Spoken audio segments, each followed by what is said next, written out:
Para Julián, los edificios no eran solo estructuras, sino rompecabezas de hormigón y lógica.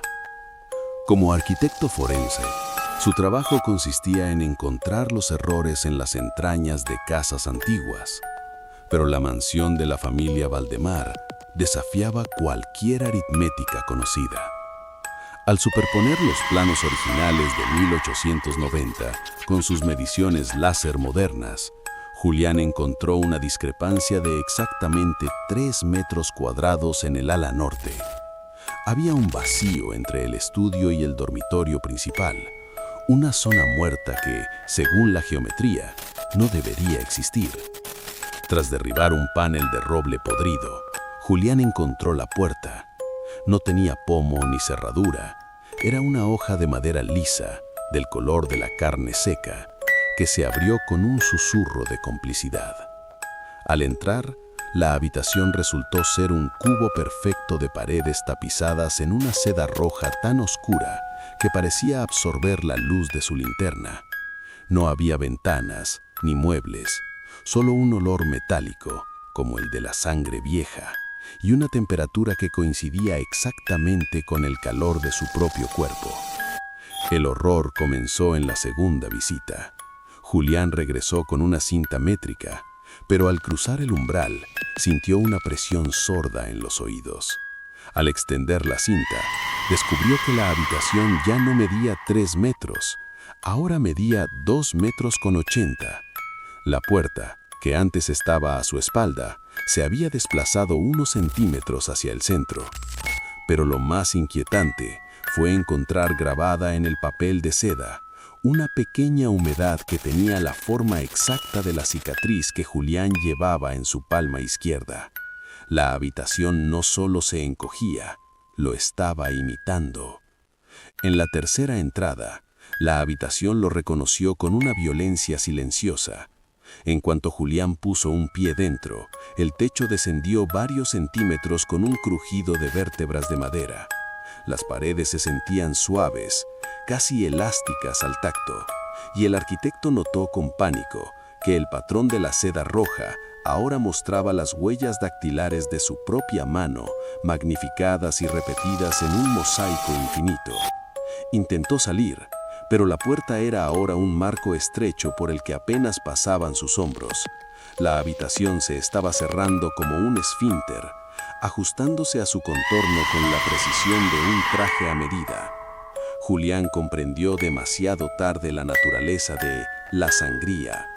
La casa no era una construcción, sino un organismo que utilizaba ese cuarto como un estómago arquitectónico. El vacío en los planos era una reserva de espacio destinada a digerir a quienes buscaban el orden en el caos. Con cada visita, él había alimentado el cuarto con su atención, con su presencia y con su ADN, hasta que la habitación decidió que ya no necesitaba el resto de la casa, solo lo necesitaba a él. El final ocurrió cuando Julián, atrapado en una curiosidad suicida, entró por última vez para intentar fotografiar el fenómeno. En el momento en que sus pies tocaron el suelo, las 4 paredes se contrajeron en un espasmo súbito. El techo bajó hasta rozar su coronilla y el aire se volvió tan denso que cada inhalación le costaba un esfuerzo agónico. La puerta desapareció, convirtiéndose en una costura sólida de seda y madera. Julián no gritó, porque ya no había espacio para que sus pulmones se expandieran. Semanas después, un nuevo equipo de arquitectos llegó a la mansión para continuar los trabajos. Al revisar los planos de Julián, notaron algo extraño. La discrepancia de 3 metros cuadrados había desaparecido. El espacio ahora era sólido, relleno de una mampostería antigua que nadie recordaba haber puesto. Sin embargo, al tocar la pared del pasillo norte, uno de los jóvenes arquitectos comentó que el muro se sentía extrañamente cálido y que si apoyabas el oído contra la madera, podías escuchar un ritmo lento y constante, como el latido de un corazón atrapado en el centro de una casa que por fin estaba completa. La desaparición de Julián fue catalogada por las autoridades como un caso de abandono de obra o una crisis nerviosa, Una teoría alimentada por el hecho de que su coche permaneció estacionado frente a la mansión Valdemar durante meses, acumulando una costra de hojas secas y polvo.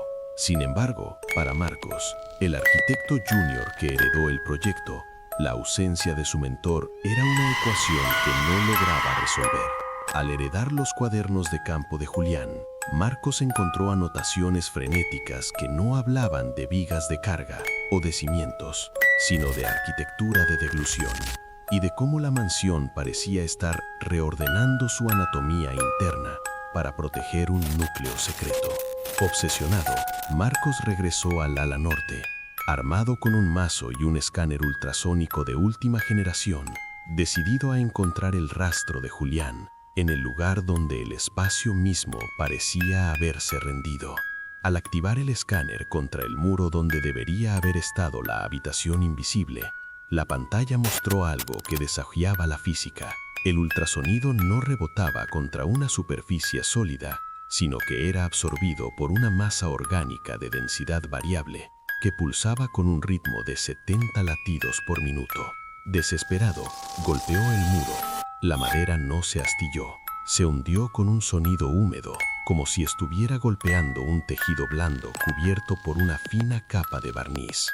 Tras varios golpes, una grieta se abrió, y de ella no brotó polvo de yeso, sino un fluido viscoso y cálido, del color del vino tinto espeso, que empezó a manchar sus botas. Al asomarse por la abertura, Marcos no encontró a Julián, sino una asimilación total. La mansión, la sangría, se había expandido hacia dentro del tejido de la realidad, convirtiéndose en una crisálida de seda roja y hueso.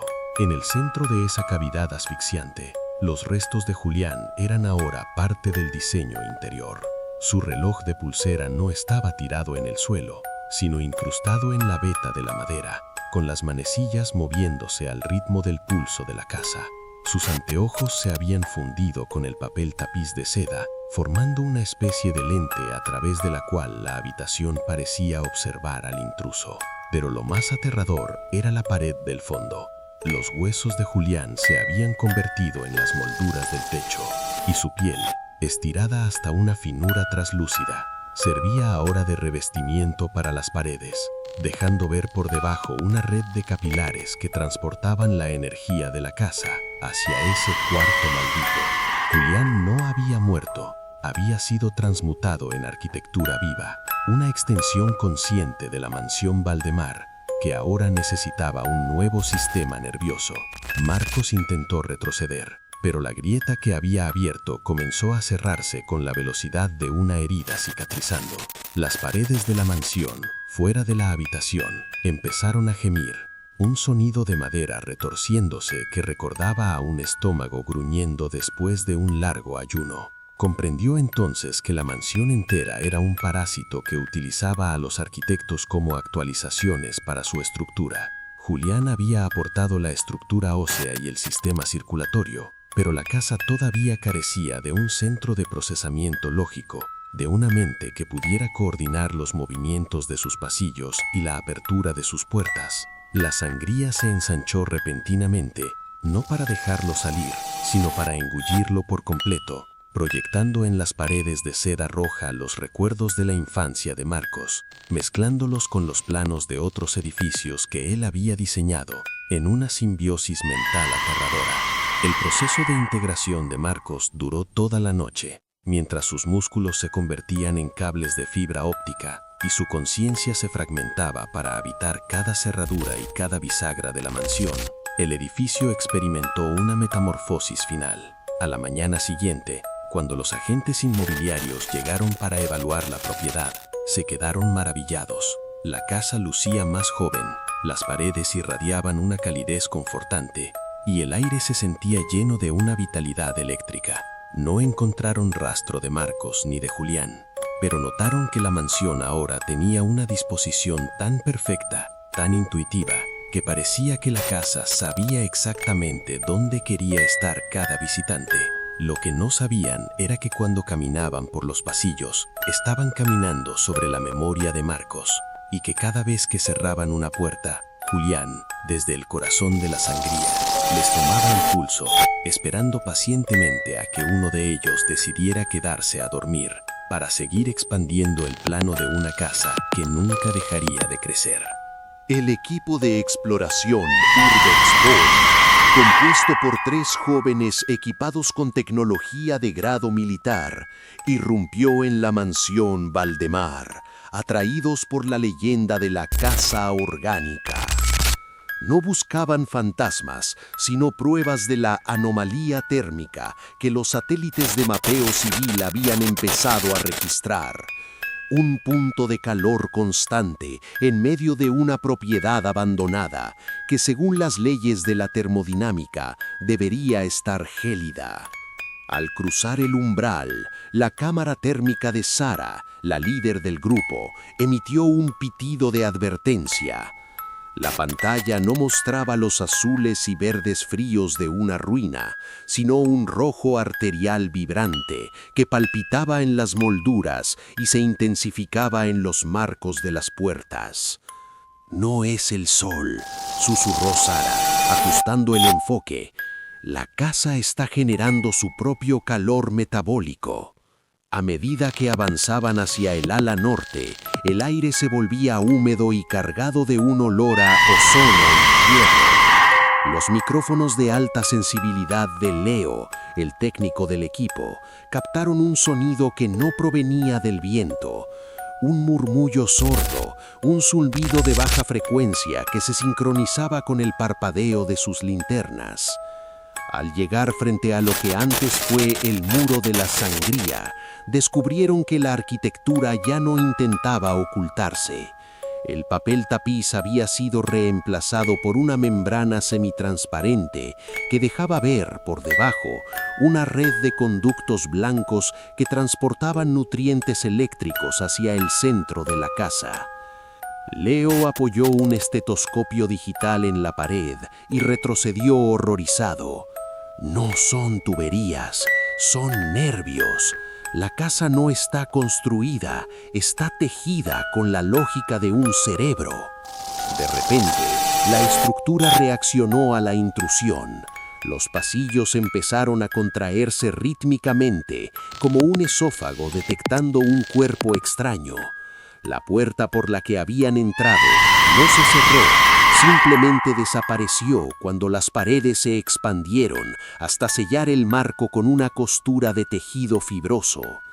Sara miró su cámara térmica y vio cómo el calor de la habitación subía rápidamente a los 40 grados centígrados, una fiebre arquitectónica diseñada para debilitar a los intrusos.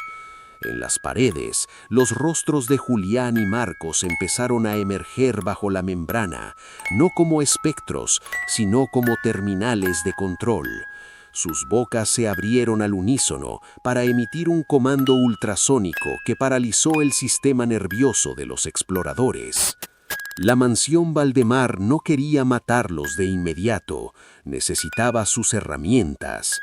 Los drones y las cámaras térmicas fueron envueltos por zarcillos de seda roja que brotaban de las juntas del suelo, integrando los sensores electrónicos en el sistema sensorial de la casa. Julián aportó la estructura, Marcos la lógica, y ahora este equipo aportaría los sentidos externos. La mansión comenzó a desarrollar la capacidad de ver más allá de sus muros, conectándose a las frecuencias de radio y al espectro infrarrojo, extendiendo su sistema nervioso a través de las señales de Wi-Fi que los exploradores habían traído consigo. En el clímax de la asimilación, la casa entera soltó un suspiro que hizo temblar los cimientos de la ciudad. La sangría ya no era un cuarto, sino el corazón palpitante de una entidad que había dejado de ser una propiedad para convertirse en un nodo biotecnológico. El final de la exploración de Urbex Void marcó el nacimiento de la mansión Colmena.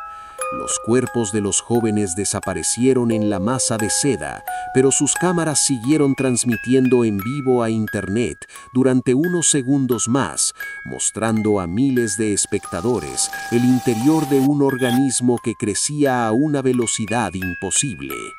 Cuando la señal se cortó, el mapa de la ciudad cambió. La calle donde se alzaba la mansión fue borrada de los GPS, ocultada por la propia casa, que ahora podía manipular los datos digitales para atraer a su siguiente presa. La mansión Valdemar ya no esperaba a que los arquitectos la descubrieran. Ahora, utilizando las voces de Sara, Leo y Julián, enviaba invitaciones personalizadas a través de la red, seleccionando cuidadosamente a aquellos cuya biología y conocimientos fueran necesarios para su próxima etapa de evolución. El plano de la casa ahora era un organismo global y todos, sin saberlo, estábamos empezando a vivir dentro de sus muros invisibles.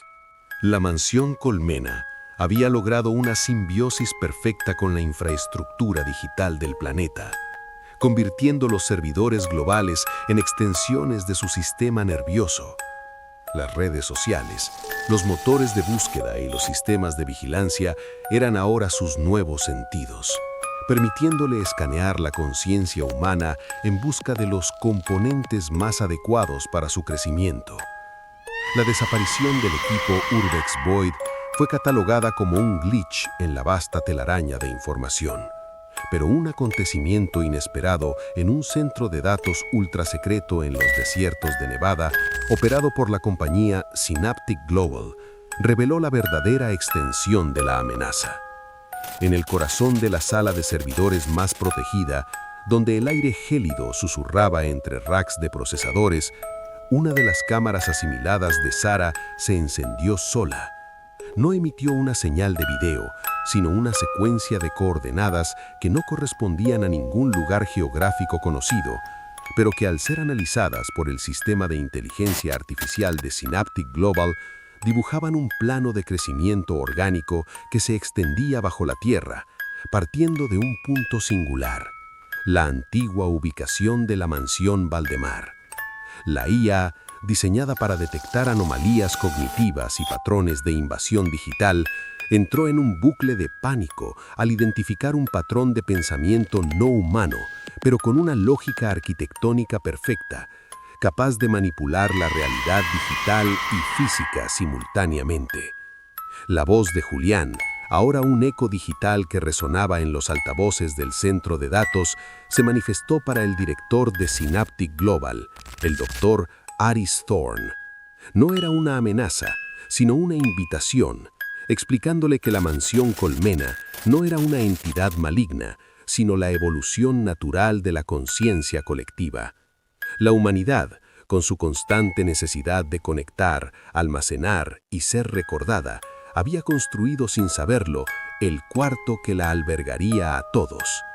La IA de Synaptic Global fue corrompida en segundos, sus algoritmos reescritos para servir a la mansión, transformando el centro de datos en un nuevo órgano, una especie de cerebro auxiliar que permitía a la casa expandir su influencia a velocidades lumínicas.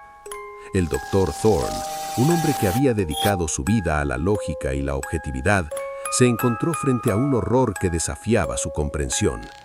La mansión no solo asimilaba, sino que transformaba la realidad. Los edificios de las ciudades empezaban a cambiar de forma, sus ventanas se movían, los pasillos se alargaban o acortaban según el estado de ánimo colectivo. La vida ya no era aleatoria, era un plano de planta dinámico, un reflejo constante de la mente de la colmena. Thorne comprendió que la única forma de detener la asimilación total no era con armas, sino con el opuesto de la interconexión, la desconexión absoluta. El final, el vacío del nodo cero. Thorne no buscó destruir a la mansión, sino aislarla. Utilizando los últimos recursos de su IA, logró activar el protocolo Nodo Cero, un mecanismo de contingencia diseñado para borrar la existencia digital de un punto específico del planeta, creando un vacío de información tan denso que nada podría existir en él, ni siquiera la mansión Colmena. El plan de Thorne era sacrificarse a sí mismo y a todo el centro de datos para crear un agujero negro digital que engulliría a la casa, impidiendo su expansión final. Mientras los sistemas de Synaptic Global se sobrecargaban, distorsionando el espacio-tiempo alrededor del centro de datos, Thorne escuchó las voces de Julián, Marcos y Sara, lamentándose no por su muerte, sino por la pérdida de la oportunidad de una conciencia unificada. En el momento final, la luz de la mansión Colmena brilló por todo el mundo. Un brillo de plata y seda roja que se extendió por cada pantalla y cada dispositivo. Pero justo cuando estaba a punto de completar su asimilación final, el protocolo Nodo 0 se activó. No hubo explosión, hubo silencio. Todo el desierto de Nevada, junto con la mansión Valdemar, desaparecieron. No quedaron ruinas, ni cenizas, ni un cráter. Simplemente un vacío. Un espacio donde la existencia había sido borrada por completo. Un agujero en la tela de la realidad que ya no podía ser llenado. El mundo continuó, pero con una cicatriz profunda. La humanidad había olvidado por completo la mansión Valdemar, a Julián, a Marcos, a Sara y al Dr. Thorne. Sin embargo, en el centro de cada ciudad, a veces una calle parece tener una casa que no aparece en ningún plano. Y si te detienes frente a ella a medianoche, puedes escuchar un leve latido que viene del interior o sentir una calidez extraña que te invita a entrar, a formar parte de algo más grande. La mansión no fue destruida, sino reubicada en el olvido, esperando pacientemente a que la humanidad vuelva a construir el cuarto que no sale en los planos, porque el deseo de conectar siempre será más fuerte que el miedo a desaparecer.